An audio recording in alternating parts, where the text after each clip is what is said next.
ରାଇକେରା block କାଙ୍କୁମର ଗ୍ରାମର ଦୁର୍ଗା ମଣ୍ଡପ ସମ୍ମୁଖରେ ମାନସିକ ନାମକରଣ ନାମଯଜ୍ଞ ଅଷ୍ଟପ୍ରହରୀ ଅନୁଷ୍ଠିତ ହୋଇଯାଇଛି।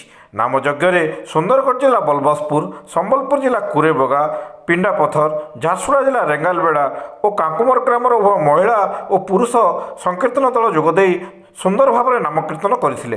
ଏହି ଅବସରରେ ନାମଯଜ୍ଞର ମୁଖ୍ୟକର୍ତ୍ତା ସୁଶୀଲ ମାଝୀ ଓ ସହଧର୍ମଣୀ ସୁଶୀଳା ମାଝୀ ଦାୟିତ୍ୱ ନେଇ ପୁତ୍ର ପିଣ୍ଟୁ ମାଝୀ, ବୋହୂ ରମା ମାଝୀ ଓ ପିତ୍ର ରିଣ୍ଟୁ ମାଝୀ ବୋହୂ ପୂନମ ମାଝୀଙ୍କ ନବଜାତ ପୁତ୍ରୀ ଓ ପୁତ୍ରଙ୍କୁ ନାମକରଣ କରିଥିଲେ। ଏହି ଅବସରରେ ସୁନ୍ଦରଗଡ଼, ସମ୍ବଲପୁର, ଝାରସୁଗୁଡ଼ା ଆଦି ଜିଲ୍ଲାରୁ ସୁଶୀଲ ମାଝୀଙ୍କ ବନ୍ଧୁବାନ୍ଧବ, ଭକ୍ତ ଶ୍ରଦ୍ଧାଳୁଙ୍କ ନେଇ ସମଗ୍ର ବ୍ଲକରୁ ହଜାରରୁ ଉର୍ଦ୍ଧ୍ୱ ଲୋକ ଏଥିରେ ଯୋଗ ଦେଇଥିଲେ।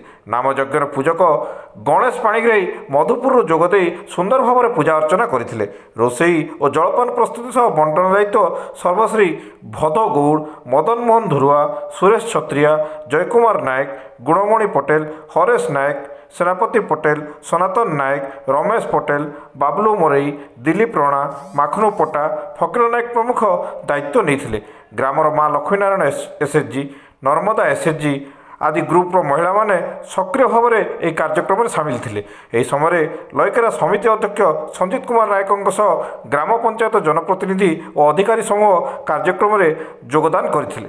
ରାତିରେ ତେଲେମାଲର ସମାଜସେବୀ ତଥା କଳାପ୍ରେମୀ ବିବେକ ଚୌଧୁରୀ ଯୋଗଦାନ କରି କଳାକାରମାନଙ୍କୁ ଉତ୍ସାହିତ କରିଥିଲେ।